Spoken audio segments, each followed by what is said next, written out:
भाइयों पहले आपस में तो मुतहद हो जाओ, जाकर फिर फलस्तीन की बात करना। आप लोग तो इधर ही एक दूसरे की टांगे खींच रहे हो, एक दूसरे के ऊपर इल्जामात लगा रहे हो, वो उस पर इल्जामात लगा रहा है, ये इन पर इल्जामात लगा रहा है। किसी बात पर तो मुत्तफिक हो जाओ।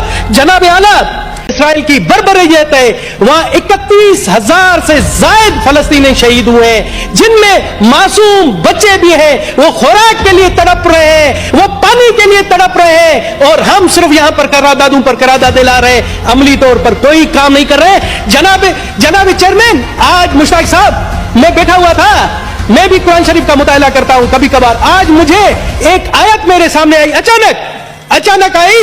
मैं आपकी इजाजत से चाहता हूं कि वो मैं सुना दूं उर्दू तर्जुमे।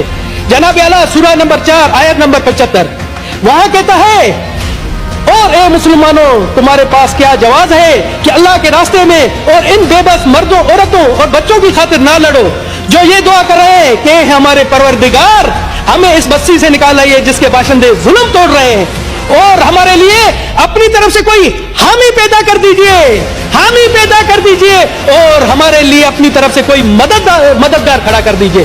सर, गैर मुस्लिम होकर मुझे जब यह आयत आती है, मुझे शर्म आ रही है कि हम यहां पर सिर्फ करारदाद एयर कंडीशन माहौल में, गर्म माहौल में बैठकर कर रहे हैं, कुछ अमली तौर पर कोई काम नहीं कर रहे। ये आयत है, और मुझे किसी आलिम ने कहा कि इस्लाम में है कि अगर कहीं जुल्म हो रहा है तो उस जुल्म के खिलाफ आप लड़ो। आप लड़ नहीं सकते हो तो उसके खिलाफ बोलो, आप बोले नहीं सकते हो तो उसके खिलाफ दिल में मजम्मत करो। तो क्या है, कहां पर है वो चीजें, मुझे बताएं। वहां पर क्या, कहां पर ये चीजें? सर, वहां पर मुसलमान नहीं मर रहे हैं, वहां पर मुसलमान शहीद नहीं हो रहा है, ये इंसानियत का कत्ल हो रहा है। इंसानियत शर्मा रही है हमसे। तो आप कहते हैं आप लोग काफिर हैं, हमसे तो वो काफिर मुल्कों के लोग अच्छे हैं जहां पर डेली फलस्तीन की हिमायत में मुजाहरे हो रहे हैं, डेली उनके हक में मुजाहरे हो रहे हैं। जनाब आलम, मैं आपको सर मुझे दे, मैं पाकिस्तान की 1 करोड़ अक़लियती अवाम की तरफ से अपने फलस्तीनी भाइयों के साथ हूं, और हमें फख्र है, मुझे फख्र है, मेरे खानदान को फख्र है कि हमने जुल्म के खिलाफ अहले बैत की भी मदद की थी। अहले बैत हमारे यहाँ पाकिस्तान में मेहमान थे और उन पर जुल्म हुआ, उनके साथ हम मिलकर लड़े। तो हम अपने फलस्तीनी भाइयों के लिए भी आए और उसी रवायत को बरकरार रखेंगे।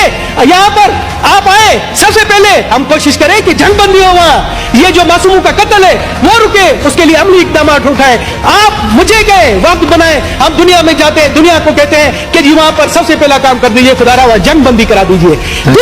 दूसरी तजवीज है कि वहां फलस्तीन के अवाम को, पाकिस्तान के वहां से 4 जहाज तो गए, मगर मैं कहता हूं कि इस ऐवान बाला से भी एक इमदादी जहाज जाना चाहिए, चाहे वो 20 करोड़ का हो। सबसे पहले धनेश कुमार ऐलान करता है आप फंड कायम करें, इस ऐवान से 20 करोड़ का, सबसे पहले 1 करोड़ रुपए का ऐलान मैं करता हूं, मैं आके फंड में देता हूं। आप करें, हया शर्म करें, आए और फंड का ऐलान करें। धनेश ने अगर 1 करोड़ नहीं दिया, मुझ पर लानत 1000 बार। आप 20 करोड़ रुपए का करें, हम करें, इधर से हम जाएंगे और इमदाद अपने फलस्तीनी भाइयों को पहुंचाएंगे, अद्वियात पहुंचाएंगे, उनके लिए पानी राशन पहुंचाएंगे। आप करें, ऐलान करें, अगर मैंने नहीं दिया मुझ पर लानत। Thank you ji.